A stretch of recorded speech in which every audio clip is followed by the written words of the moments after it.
They say the camera never lies, but mine? It told the biggest truth of my life. One click of the shutter, and I went from shooting a billionaire's corporate headshots to becoming the woman he couldn't stop looking at. This is how I captured his heart, completely by accident. Before we dive into this story, do me a favor.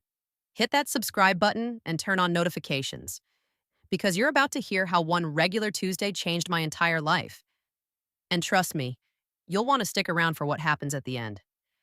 Now, let me take you back to where it all started. My name is Taylor, and 6 months ago, I was just another struggling photographer in a city full of people with cameras and dreams.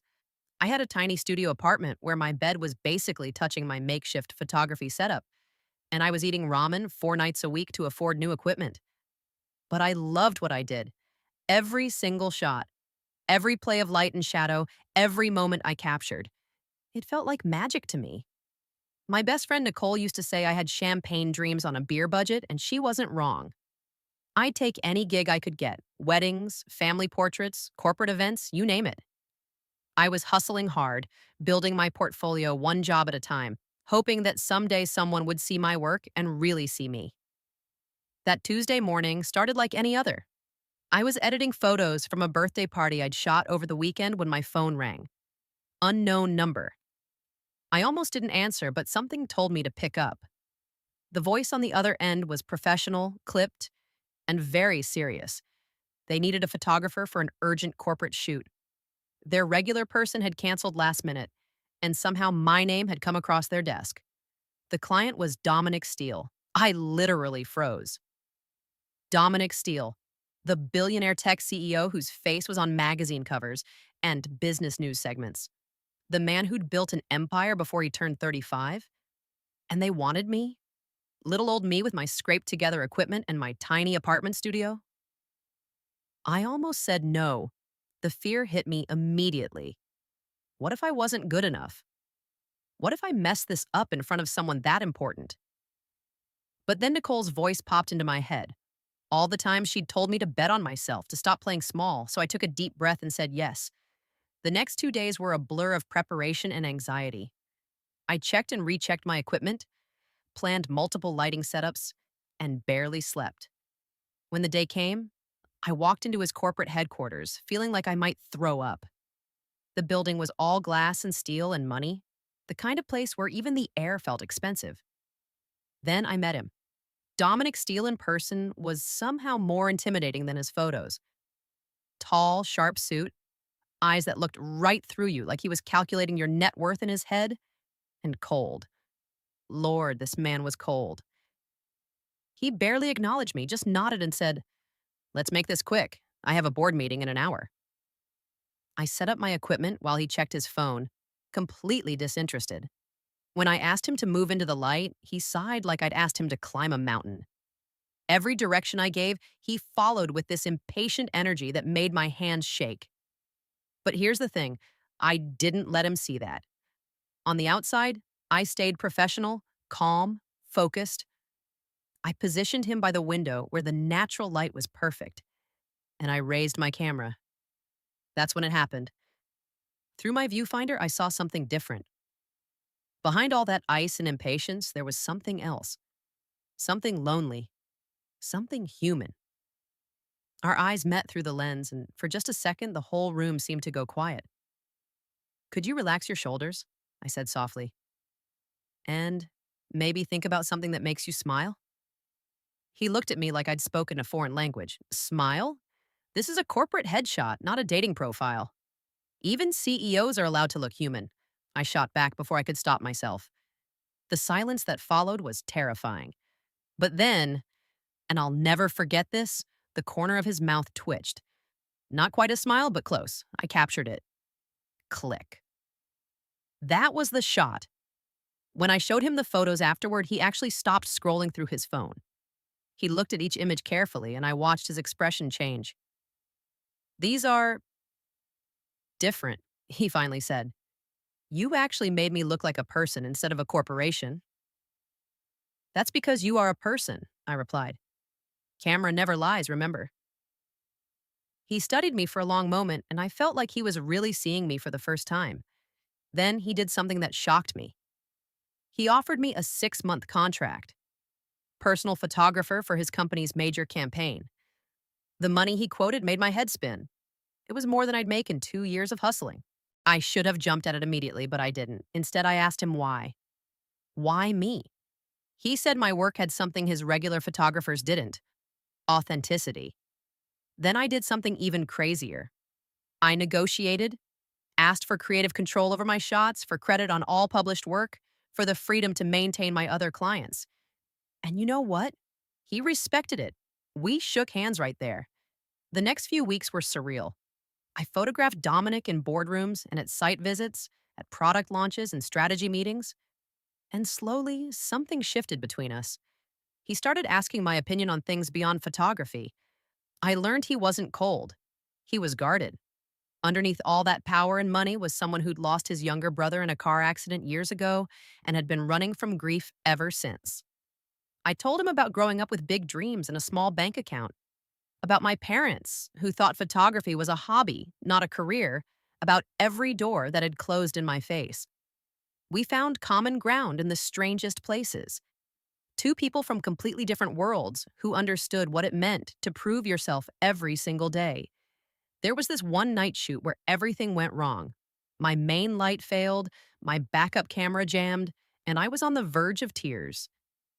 Dominic surprised me by rolling up his sleeves, literally, and helping me troubleshoot. We were on our hands and knees checking cables, and he made some joke about his Ivy League education not preparing him for this. I laughed, really laughed. And when I looked up, he was staring at me with this expression I couldn't read. What? I asked, suddenly self-conscious. Nothing, he said, but his voice was softer than I'd ever heard it. You just, you light up when you laugh. That's when I knew I was in trouble. Because I felt it too. That pull, that connection, that dangerous thing called feelings. Nicole warned me to be careful. Billionaires don't fall for regular girls like us, haha, she said. They collect us like art. Beautiful to look at, but they never take us home. But Dominic kept showing me different. He'd remember little things I mentioned, bring me coffee the way I liked it, ask about shoots I was doing for other clients like he genuinely cared. Then came the charity gala. I was there to photograph the event, but I couldn't help watching him work the room. He was magnetic, powerful, confident, completely in his element. And then there was Brittany, this wealthy socialite who draped herself on his arm like she owned him. She looked at me like I was the help, which technically I was, but the dismissal in her eyes stung more than it should have. All night, though, Dominic's eyes kept finding me. Across the ballroom, through crowds of important people, his gaze would seek me out. When the event ended and everyone started leaving, he asked me to stay. We ended up on the empty rooftop terrace, the city lights spread out below us like scattered diamonds. Taylor, he said, and my name and his voice did things to my heart I wasn't ready for. You're different from anyone I've ever met. You see me, the real me, and you're not impressed by any of the stuff that usually impresses people. Should I be impressed? I asked, trying to keep my voice light even though my heart was pounding. No, he said, stepping closer. That's exactly why I can't stop thinking about you. He kissed me then, and the whole world tilted. But fear crashed over me like a wave. I pulled back, stumbling over my words about professionalism and boundaries, and all the armor I'd built to protect myself. The truth was I was terrified.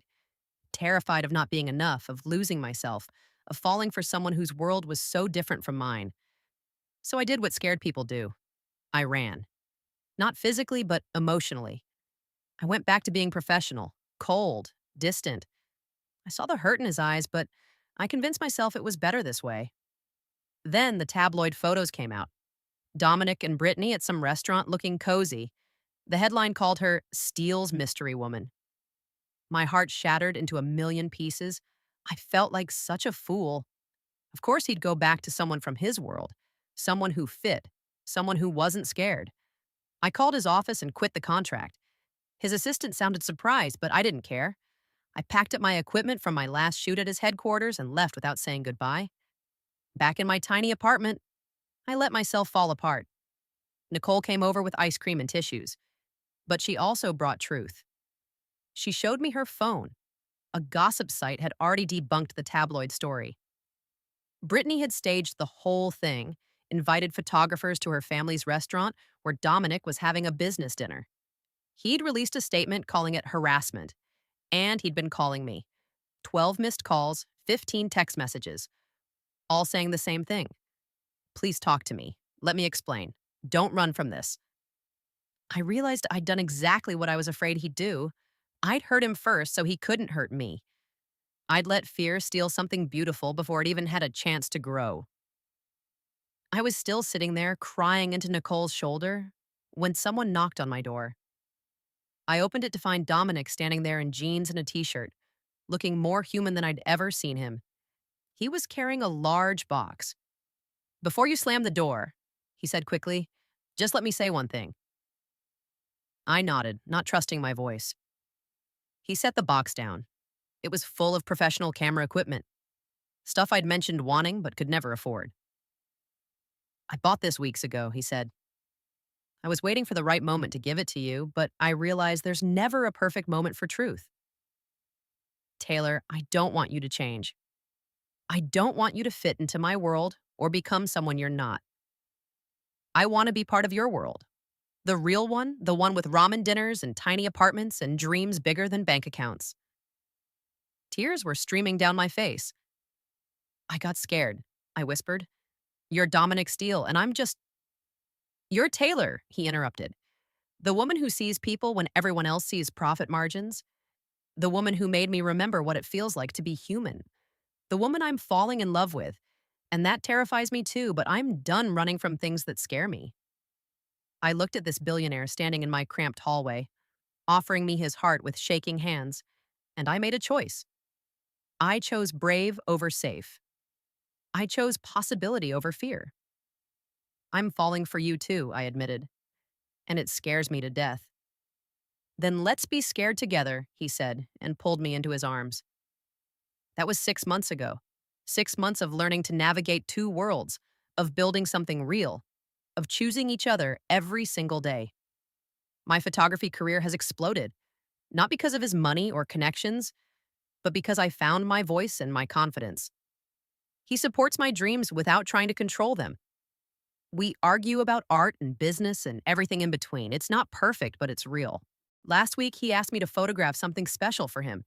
When I arrived at the location with my camera, he was standing there in the same spot where we had our first shoot. He took my camera, set it on a tripod with a timer, and got down on one knee. I want to capture this moment, he said. The moment I asked the woman who captured my heart to spend forever with me. Through tears and laughter, I said yes. The camera clicked, freezing that moment in time, the moment two people from different worlds chose to build one together. So that's my story. One photo shoot, one stubborn billionaire, and one woman who almost let fear steal her happiness. Love found me behind the lens, but I had to be brave enough to step in front of it too. If this story touched your heart, smash that like button and drop a comment telling me what's something fear almost stopped you from having. And hey, subscribe because I've got more real talk stories coming your way. Remember, sometimes the best shots in life are the ones you almost didn't take.